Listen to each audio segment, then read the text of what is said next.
السلام علیکم ورحمۃ اللہ وبرکاتہ۔ پروگرام ہدایت الامہ کے ساتھ راجہ انصار حاضر خدمت ہے۔ آج ہمارا موضوع ہے مرحلہ قرب قیامت، یعنی یوم حشر کے مراحل۔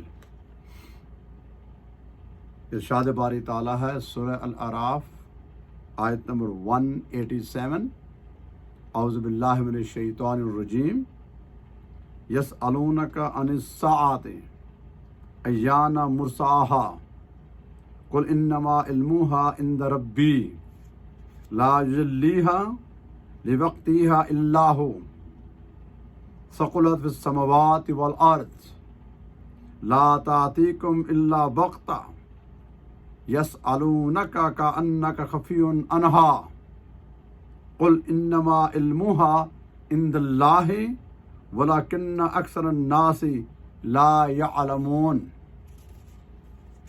یہ کفار آپ سے قیامت کی نسبت دریافت کرتے ہیں کہ اس کے قائم ہونے کا وقت کب ہے۔ فرما دیجئے کہ اس کا علم تو صرف میرے رب کے پاس ہے، اسے اپنے مقررہ وقت پر اللہ کے سوا کوئی ظاہر نہیں کرے گا۔ وہ آسمانوں اور زمین کے رہنے والوں پر شدائد و مصائب کے خوف کے باعث بوجھل لگ رہے ہیں۔ وہ تم پر اچانک یعنی حادثاتی طور پر آ جائے گی۔ یہ لوگ آپ سے اس طرح سوال کرتے ہیں گویا آپ اس کی کھوج میں لگے ہوئے ہیں۔ فرما دیجئے کہ اس کا علم تو محض اللہ کے پاس ہے، لیکن اکثر لوگ اس حقیقت کو نہیں جانتے۔ پھر فرمایا سورہ طٰہٰ آیت 15، ان الساعۃ آتیۃ اکاد اخفیہا لتجزا کل نفس بما تسعی۔ بے شک قیامت کی گھڑی آنے والی ہے، میں اسے پوشیدہ رکھنا چاہتا ہوں تاکہ ہر جان کو اس عمل کا بدلہ دے دیا جائے جس کے لیے وہ کوشاں ہے۔ پھر فرمایا سورہ الانبیاء آیت 1 and 2، اقترب للناس حسابهم وهم فی غفلۃ معرضون ما یأتیہم من ذکر من ربہم محدث الا استمعوہ وهم یلعبون۔ لوگوں کے لیے ان کے حساب کا وقت قریب آ پہنچا، وہ غفلت میں پڑے اطاعت سے منہ پھیرے ہوئے ہیں۔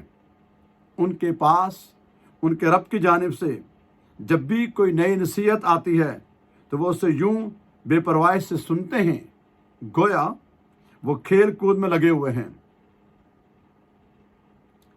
پھر فرمایا سورہ القمر آیت نمبر 1، اقترب الساعۃ وانشق القمر، قیامت قریب آ پہنچی اور چاند دو ٹکڑے ہو گیا۔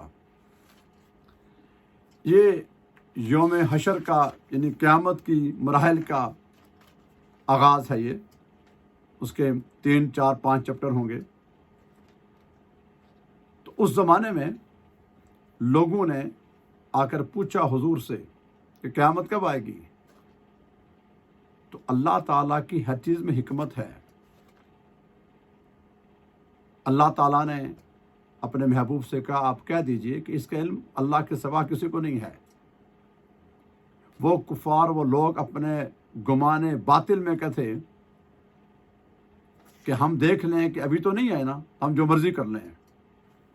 انہیں اس حقیقت سے آگاہی نہیں تھی، چونکہ ایمان نہیں تھا کہ ہر اس بندے کے لیے یہ بات ہم سب کے لیے سبق ہے، نوٹ کرنے والی ہے کہ قیامت، میدان حشر، حساب کتاب، یہ یوں تو جب قانون میں ہم پڑھیں گے اتنے سال ہیں، اتنے عرصہ سال ہیں، یہ اللہ جانتا ہے، لیکن عملاً میری اور آپ کی زندگی کا کوئی بھروسہ نہیں ہے۔ آج ہے تو کل نہیں، کل ہے تو پرسوں نہیں۔ ہر ایک لمحہ جو گزر رہا ہے، ہم قبر کے موت کے قریب ہیں اور موت ہر حال میں آئے گی۔ تو جس لمحے موت آ گئی، آخرت کا سٹیپ شروع ہو گیا، اور اسی لمحے قبر میں جاتے ہی सारा प्रिंट आउट आ जाएगा। अमलन क़यामत आ गई, क्योंकि अब पलट कर किसी ने वापस आना नहीं है। अमाल मुनक़ते हो जाएंगे।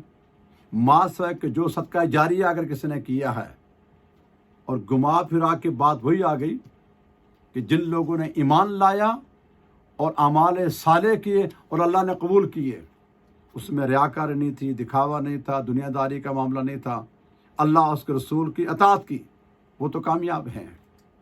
और वो तमाम लोग खसारे में होंगे। वल असरी इन्नल इंसान लफ़ी खुस्र इल्लल्लज़ीना आमनु व अमिलुस सालिहात। अल्लाह ने कसम खाई है हर ज़माने की। हमारे लिए कई मिलियन साल हैं, लाखों साल हैं, अल्लाह के लिए पल भर है। अल्लाह ये जानता है कि आज से 20 अरब साल बाद क्या होगा। ये 20 अरब, ये अरब, खरब, मिलियन, ट्रिलियन, ये हमारे समझाने के लिए हैं। उसके इल्म का कोई अहाता मुमकिन नहीं है, उसे सारा इल्म है। तो लिहाजा इस इंतज़ार में ना हो, अच्छा मैं ज़रा बूढ़ा हो जाऊंगा, मैं ये करने के बाद करूँगा। नहीं, अहले ईमान के लिए हर लम्हा मौत के करीब है। समझ ले कि हर दिन और हर रात हमारा आखिरी है, और आखिरी में जो ही इंसान की इस जिस्म से रूह जुदा हो गई, उसके लिए आखिरी मरहला शुरू हो गया, क़यामत उसकी आ गई है। बाअल्फाज़ दीगर अगर हम आखिरत के सालों को मल्टीप्लाई करें तो ये कहना भी मुश्किल होगा कि हमारे पास चंद घड़ियाँ भी हैं कि नहीं हैं। अगर आलम बरज़ख में और मैदान हशर में हमने 1 लाख साल रहना है, 20,000 साल रहने हैं, 10,000 साल रहने हैं, तो हमारे 40-50 साल हैं क्या? तो अहले ईमान और तक़वा और परहेज़गार लोगों के लिए, मुत्तक़ीन के लिए, जो उस मौला की रज़ा चाहते हैं, जो आखिर के तलबगार हैं, उनके लिए तो हर सुबह हर शाम आखिरी है। वो सारा कुछ करते हैं, मगर इस फोकस किसको रखते हैं कि हमारा आगे हिसाब होने वाला है और हम आज हैं तो कल चले जाएंगे। ये ट्रांजिट पीरियड है। जो गाफिल हैं उनके लिए फिर साल हैं, प्लानिंगें हैं, ये है वो, उनकी बात और है। लेकिन अगर हम अपनी आखिरत को बेहतरी चाहते हैं तो हम हर लम्हे को आखिरी लम्हा समझें, हर दिन को आखिरी दिन समझें, और हर रात को आखिरी रात, हर नमाज को आखिरी नमाज, हर सांस को आखिरी सांस। और ऐसा कोई काम हमसे न हो पाए जिससे अल्लाह और उसका रसूल नाराज़ हो। आगे फिर एक लंबी कहानी है, वो इंशाल्लाह आइंदा चैप्टर में आएंगी। वो हमें समझाने के लिए, हमारी याद दहानी के लिए कि ये मरहले आएंगे। लेकिन हकीकतन हमारे पास कोई टाइम नहीं है। एक हवा का झोंका है, शबनम के कतरे की मानंद हमारी ज़िंदगी है। इस ज़िंदगी पर इस वक्त पे भरोसा ना करें। जो वक्त माजी चला गया, आइंदा का भरोसा नहीं है। आज जो है इसमें उसको राज़ी कर लें। अगर मालिक राज़ी है तो सारी चीज़ें आसान हैं, और अगर वो नाराज़ है तो हम सरासर खसारे में होंगे। अल्लाह ताला हमें आखिरत की पूरी तरह तैयारी करने की तौफीक अता फरमाए। वमा अलैना इल्लल बलागुल मुबीन।